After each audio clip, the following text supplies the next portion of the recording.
देखिए, उसमें मैं क्या कहूँ, मुझे तो हैरानगी हो रही है कि ऐसा स्टेटमेंट एक इतना बड़ा लीडर देता है। ये तो बिल्कुल वही है जो बीजेपी, आरएसएस और जनसंघ कहती है। वो क्या कहते हैं? वो कहते हैं तमाम जो हिंदुस्तान के मुसलमान हैं वो एक वक्त में हिंदू रहे हैं, अब इनकी घर वापसी होनी ही चाहिए, और उसी के नाम पे मुसलमानों को लिंच करते हैं। मुसलमान कहीं नमाज नहीं पढ़ सकते, आपने देखा। मुसलमानों के घर तोड़े जा रहे हैं, मुसलमानों की दुकानें जलाई जा रही है, मुसलमानों को खुली तरह से धमकी दी जा रही है कि इनका जेनोसाइड होना चाहिए, मुसलमानों को गोली मारी जा रही। ये जो आज मुल्क में मुसलमानों के साथ हो रहा है, ये तो आरएसएस, जनसंघ और बीजेपी की वही सोच है कि जितने भी मुसलमान हैं उनको घर वापसी करनी चाहिए। और आज़ाद साहब ने बिल्कुल यही बात कही है। मुझे तो ताज्जुब है, कल भी आपने देखा होगा कि यूपी में एक लड़के, जिससे एक हिंदू लड़की और मुसलमान लड़के ने शादी की, उसके दोनों माँ बाप को लिंच कर दिया गया, मार दिया गया। तो दिस इज़ वेरी अनफॉर्चुनेट, बड़ी बदकिस्मती की बात है। इतने बड़े कदावर लीडर बीजेपी, आरएसएस और जनसंघ की उस सोच की वो तायीद कर रहे हैं, जिस सोच की वजह से आज पूरे मुल्क के अंदर मुसलमानों की जान जोखम में पड़ गई है, जान के लाले पड़ गए हैं। मुसलमानों को ट्रेन में कत्ल किया जाता है, मुसलमानों को लिंच किया जाता है, मुसलमानों को। और ये सब गवर्नमेंट, जो बीजेपी की सरकारें हैं, उनकी पैटर्नाइज में हो रहा है। आज तक तो कभी नहीं सुना है कि सरकारें मकान गिराती हैं, सरकारें मकान बनाती हैं लोगों के। ये तो मुसलमानों के मकान गिरा रही है। तो ये सोच कहाँ से आई? ये तो आरएसएस की सोच है, जिसका बदकिस्मती से आज़ाद साहब ने सपोर्ट किया है। इसका मतलब ये होगा कि इससे ये जो ताकतें हैं, जो मुसलमानों की घर वापसी की बात करते हैं, मुसलमानों के हिंदू होने की बात करते हैं, आप उनको एनकरेज कर रहे हैं कि वो और ज्यादा मुसलमानों पे जुल्म करे। इससे बड़ी बदकिस्मती की और कोई बात नहीं। आपको नहीं लगता कि ये एक रिलीजन का जेनोसाइड हो रहा है? प्लस अगर कंट्री लेवल पे देखें, जिस तरह से आपने कहा कि पूरे मुल्क में इस तरह के वाकयात नजर आ रहे हैं, आपको नहीं लगता कि यूएन को अभी जो मैंने ऑलरेडी इस सवाल का जवाब दिया जी, और बताइए। हाल ही में लद्दाख में थे मैम, उनका कहना था कि जो होम मिनिस्टर ने कहा कि एक इंच जमीन जो है चाइना निकाल चुका है, लेकिन हमने यहाँ पे लोगों से बात की और वहाँ की जो है चाइना जो है लद्दाख की टेरिटरी के अंदर आई है, तो एचएम के जो दावे थे वो खोखले साबित हो रहे। तो उसमें आप क्या कहना चाहेंगे मैम? देखिए, it's not just today that Rahul Gandhi is talking about it. It has been last many years since the Chinese army has come into the Ladakh territory. और कोई 1000 स्क्वायर किलोमीटर से ज़्यादा ज़मीन ली, जो ग्रेजिंग लैंड है, जो घास चराए है, जहाँ हमारे जो लेह के लोग थे अपने भेड़ बकरियाँ ले जाते थे चराने के लिए। अब वो लोग वहाँ नहीं जा सकते हैं।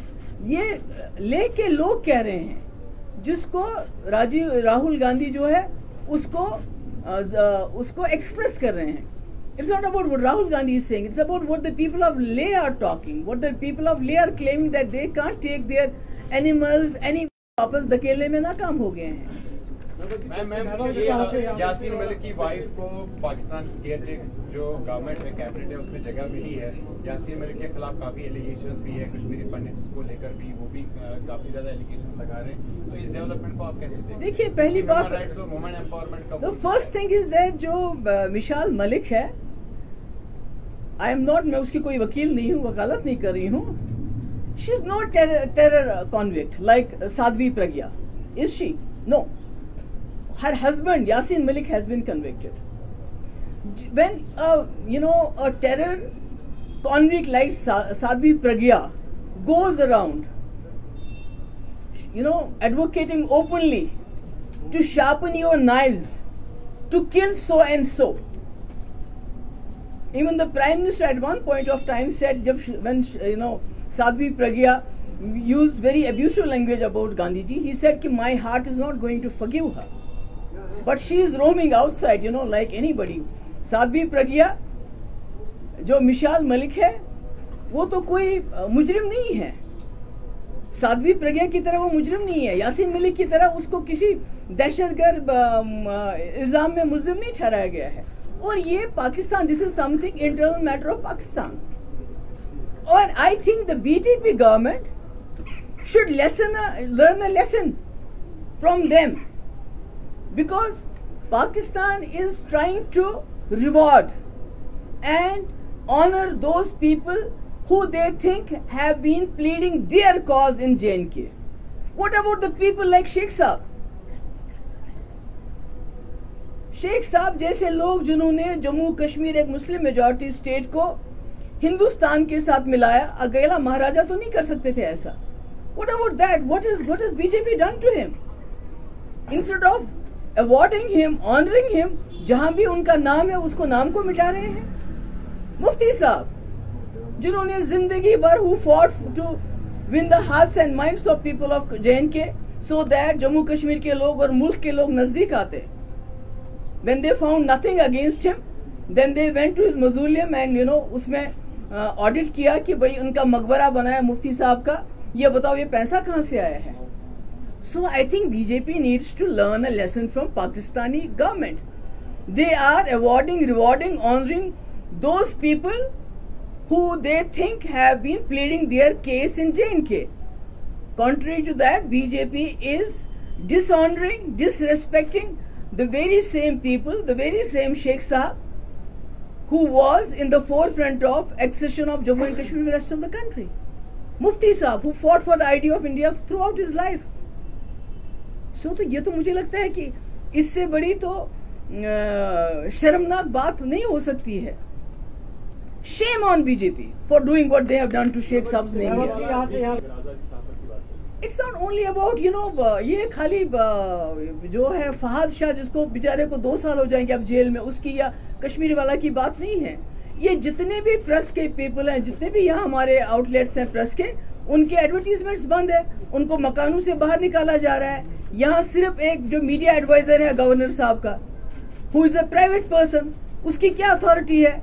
सारा वो जो किसको ऐड देना है किसको नहीं देना है, अखबार में किसकी खबर छपनी चाहिए किसकी खबर नहीं छपनी चाहिए, या तो वो करता है या तो वो था जो ग्रेटर कश्मीर में इनका बंदा था जिसके खिलाफ 25 FIR है.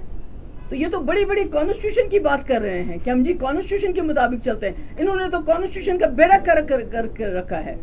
यहाँ तो कोई कानून नहीं चलता है.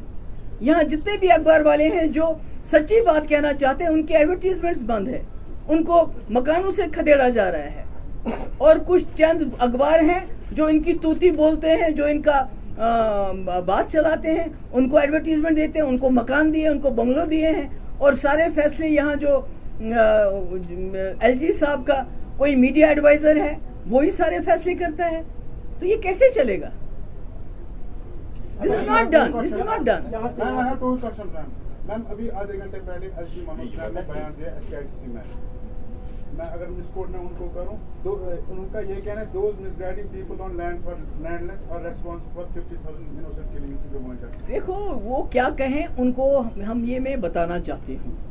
महबूबा मुफ्ती और उसकी जमात जम्मू कश्मीर में जितनी भी नाइंसाफियाँ होंगी, जितना भी कॉन्स्टिट्यूशन को यहाँ सबवर्ट किया जाएगा, जितना भी यहाँ के लोगों पे जुल्म किया जाएगा, जितना भी हमारे ज़मीन को खुरुद बुरुद करने की हमारी नौजवानों की नौकरियों के साथ नाइंसाफी होगी, जो भी नाइंसाफी होगी हम लड़ेंगे. चाहे वो क्या कहते हैं, चाहे वो जेल में डाल दें, चाहे घरों से निकाल दें, कोई और इल्ज़ाम लगाए, बट महबूबा मुफ्ती खड़ी रहेगी सामने जब तक मैं जिंदा हूँ.